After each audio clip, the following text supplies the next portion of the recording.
جی السلام علیکم اسٹوڈنٹس، کیسے ہیں آپ سب؟ امید ہے آپ سب ٹھیک ہوں گے۔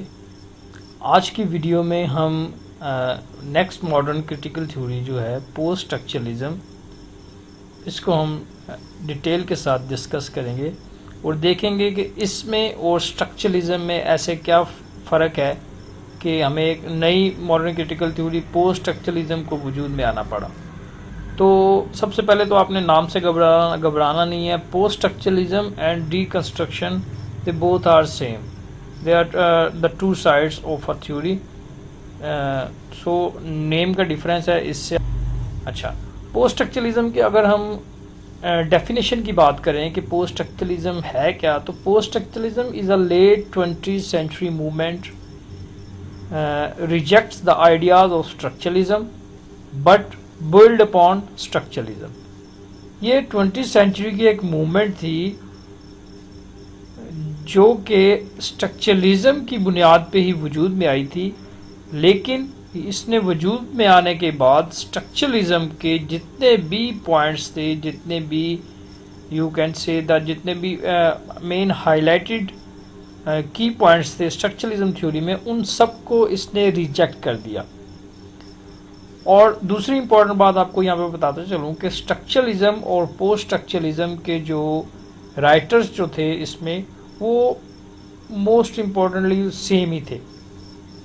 وہ ہم لاسٹ میں ڈسکس کریں گے کہ کون کون سے رائٹر تھے جو تھے وہ اسٹرکچرلزم میں تھے اور کون کون سے پھر پوسٹ اسٹرکچرلزم میں بھی انہوں نے کام کیا۔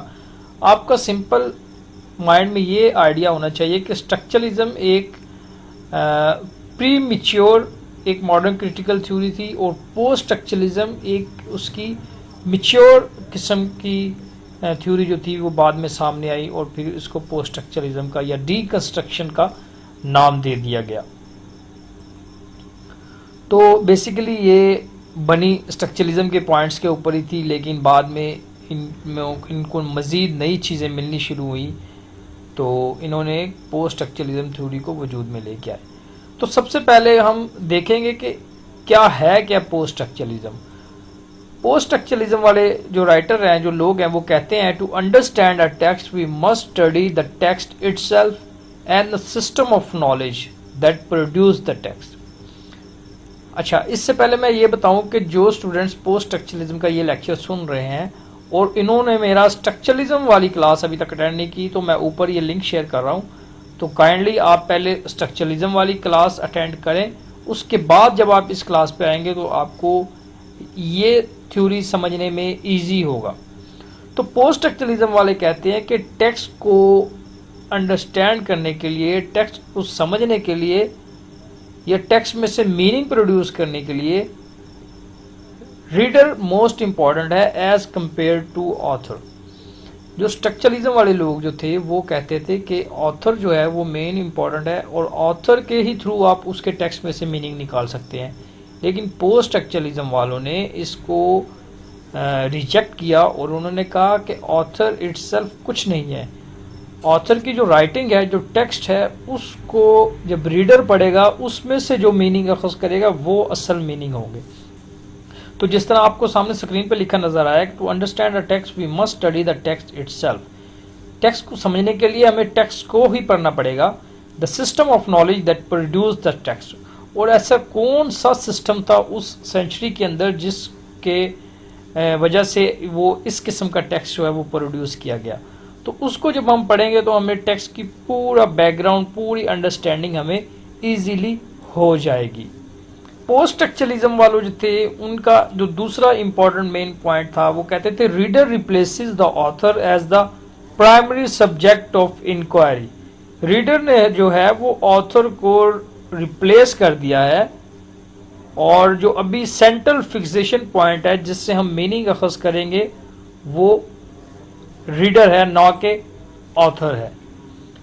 اور جو تین مین امپورٹنٹ رائٹرز جو تھے میں نے آپ کو بتایا کہ جنہوں نے پوسٹ اسٹرکچرلزم میں بھی اور اسٹرکچرلزم میں بھی کام کیا، ان میں سے جو سب سے پہلا تھا وہ آپ کے پاس جیکوس دیریدا، رولنڈ برتھز، فوکالٹ جو ہیں وہ نمایاں ہیں جنہوں نے اسٹرکچرلزم تھیوری کی فاؤنڈیشن میں بہت زیادہ کام کیا، اور پھر بعد میں انہوں نے ہی اسٹرکچرلزم کو ریجیکٹ کیا اور پوسٹ اسٹرکچرلزم کو جو ہے وہ یا ڈی کنسٹرکشن کو جو ہے وہ پروموٹ کیا۔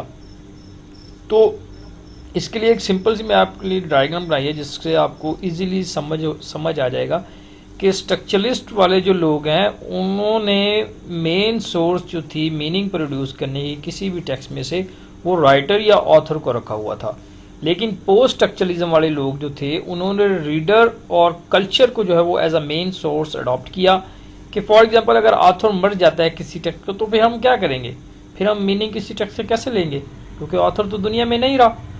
تو اس لیے پوسٹ اسٹرکچرلزم والوں کا لاجک یہ تھا کہ ریڈر جو ہے وہ خود بائی سیلف ٹیکسٹ کو پڑھے گا، ٹیکسٹ کس کلچر میں لکھا گیا ہے، کیا بیک گراؤنڈ تھا، کیا نالج سورس تھی آتھر کی، اس کو پڑھے گا، اس کے بعد جو فائنل میننگ اخذ کرے گا ایک ریڈر وہ جو ہے وہ سب سے بہترین اور اعلیٰ قسم کے میننگ ہوں گے۔